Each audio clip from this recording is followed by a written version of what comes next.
Good afternoon, Sportingbet customers. Hello from a hotel, in this case in Villarreal.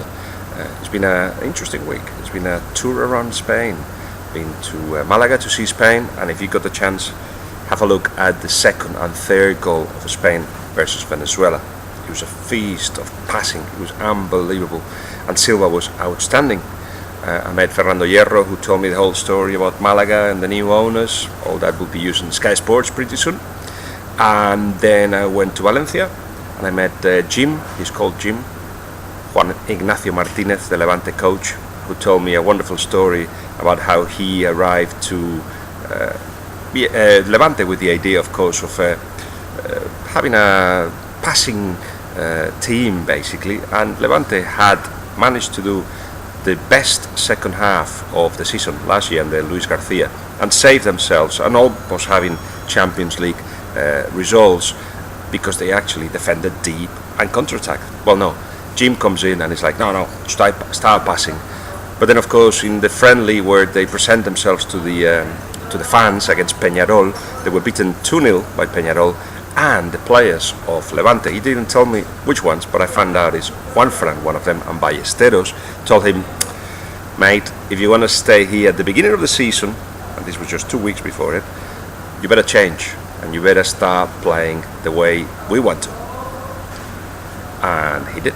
And of course now you know that they are fighting for Champions League, is perhaps a big word for them, but certainly for European places. So it was wonderful to hear all his methods and everything else, which also will be used in Revista de la Liga pretty soon. And today we are in Villarreal, the glamour of a jet setter. In fact, I'll show you the glamour of a jet setter and of a journalist when he's abroad. What happens is this: you carry the luggage with you, always half opened, because there's things you need. You've got your paper, you've got your jacket. Here's Sergi, who's the cameraman today, and it's 11:30 in the morning. I still haven't had breakfast. It's been so busy. You really want to be a journalist? It's hard. Anyway, we're talking about a couple of Premiership games and La Liga games as well. There's two fantastic games in the Premier League. Spurs play Manchester United, and just been gathering some data here this morning. Is it that Spurs have won none of the last 21 Premier League games against Manchester United? Or they failed to score in 13 of the last 20 Premier League games against the Red Devils? It seems to be that Manchester United knows how to play Spurs, but it's partly psychological, it may be, but we're talking about different players playing against Manchester United. The approach of Spurs have been similar though. They're far too open. They don't control games, as we saw against Arsenal. Manchester United are very clever when they do that. When they feel that they are a little bit inferior or equal to the teams that they're about to play, they make sure that they keep it very tight at the back. So you have to trust the experience and the years of Manchester United beating Spurs or not losing against Spurs to say that it probably will happen the same. Why do we all like Spurs and watch Spurs? Because it's open football, it's box to box. Anything can happen. Sign of a not mature team, I think. Manchester United, on the other hand, sometimes is predictable, sometimes is not spectacular. Even so, they get the points they need. I think they will get the 3 points here. And the other big game, of course, it's Liverpool versus Arsenal.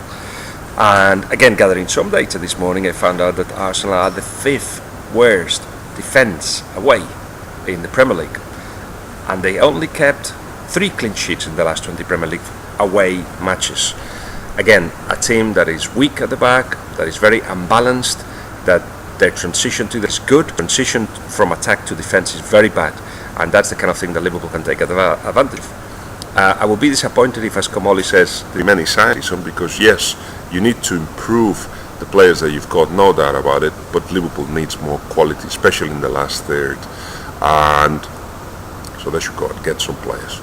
But in the meantime, what they have is confidence that have come from a very difficult Carling Cup game, and that confidence and Anfield and the fact that they're very strong at home, very difficult to beat them, I think it will guarantee them at least a draw if they are lucky, and considering that they have let's see, the Steven Gerrard is doubtful, but if they are lucky, they have a little bit of a moment and they take advantage of it, they may even beat Arsenal. I think this could be a draw though, with not many goals scored, but both scoring in each half. How about a 1-1 for instance?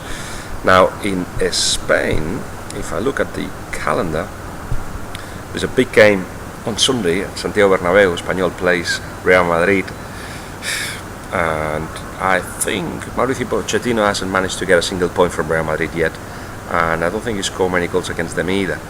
There should be a Real Madrid victory, sadly, for Espanyol fans, but it will be interesting to see what is an up-and-coming manager, Pochettino, trying to outcome basically somebody like Jose Mourinho with the experience that he's got. But there's a more interesting one in terms of a more equal game, I think, which is Sevilla Atletico Madrid. That's on Saturday, just after Barcelona beats Sporting, probably at the Camp Nou. And Sevilla Atletico Madrid, because both teams are on the app. Both teams have got managers that are very confident of what they're doing. All of a sudden, Mitchell applied all his psychological tools to make sure that Sevilla started growing confidence. Plus, he used the veterans of the side, and it has worked for him. All of a sudden they play like they used to. It's early days, of course, but they're getting the results as well. So all in all, it's a team that playing at home, playing direct football against a team like Atletico Madrid, which is tough to beat, very aggressive, but very fast as well in their transitions. It will just be a fantastic game for sure. And I'm not sure. I think it could go either way. Certainly, we haven't seen losing Atletico Madrid against Simeone. It may just be the case that he manages to get at least 1 point on this one. Yeah, perhaps a point. How about that? A draw here. So that's it for now. Going to do a couple of interviews more, and let's just look for the camera so I can press the right thing and